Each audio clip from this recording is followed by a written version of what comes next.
Hi guys, আসসালামু আলাইকুম। আজকে আমরা একটা ঈদের জন্য নতুন একটি রেসিপি নিয়ে আসলাম। আপনাদের অবশ্যই ভালো লাগবে এবং সবাই অবশ্যই বাড়িতে ট্রাই করবেন। ঈদের জন্য বিশেষ একটি রেসিপি, সেটা হলো সেমাই দিয়ে একটি মজাদার রেসিপি। এর জন্য আমাদের লাগবে সেমাইয়ের একটি আমরা অনেক আকর্ষণীয় একটি ডেজার্ট তৈরি করব। আর লাগবে আমাদের কিছু ড্রাই ফ্রুটস। প্রথমে আমি একটি প্যান নিলাম এবং প্যানে 1 টেবিল চামচ পরিমাণ ঘি দিয়েছি। এটা অবশ্যই ঘি দিতে হবে।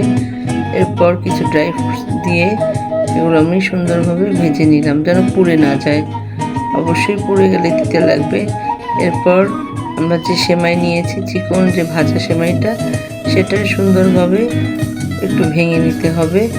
ভেঙে নিয়ে তারপর ঘিতে আমরা সুন্দরভাবে ভেজে নিব। তারপর দিয়েছি 1 টেবিল চামচ পরিমাণ চিনি, আর দেব আমাদের লাগবে কনডেন্স মিল্ক। এখানে আমি 1 টেবিল চামচ পরিমাণ কনডেন্স মিল্ক ব্যবহার করেছি।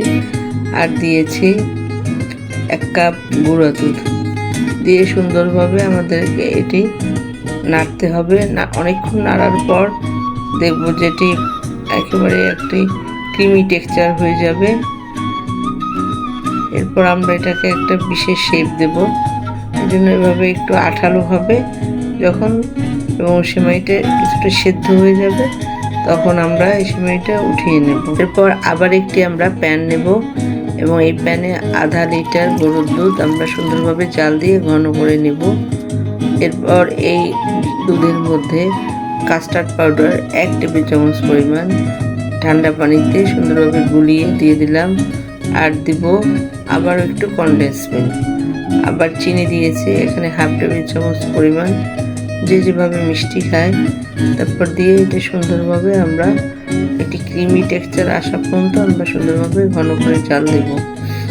এরপর আমি একটি আমাদের যে কেক বানানোর জন্য মোল্ডগুলো থাকে, ওরকম একটি মোল্ড নিয়েছি এবং এখানে ঘি ব্রাশ করে ওই যে সেমাইটা আমরা প্রথমে তৈরি করছিলাম, ওই সেমাইটা এই মোল্ডের মধ্যে দিয়ে চেপে চেপে এখন সুন্দর বাটি শেপ দেব, পাখির বাসার মতো। দেখেন কতগুলো পাখির বাসা তৈরি করেছি। এর মধ্যে আমরা ওই যে দুধ ঘন করে জাল দিলাম কাস্টার্ড পাউডার দিয়ে, সে দুধটা দিয়ে দেব এখানে। এটি ক্রিমের মতো হয়েছে।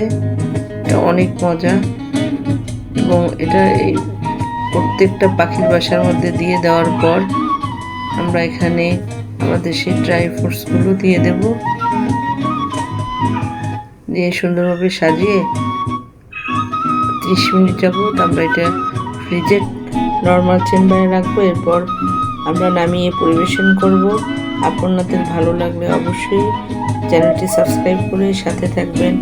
আবারও সবাইকে অগ্রিম ঈদের শুভেচ্ছা। আল্লাহ হাফেজ, সবাই ভালো থাকবেন।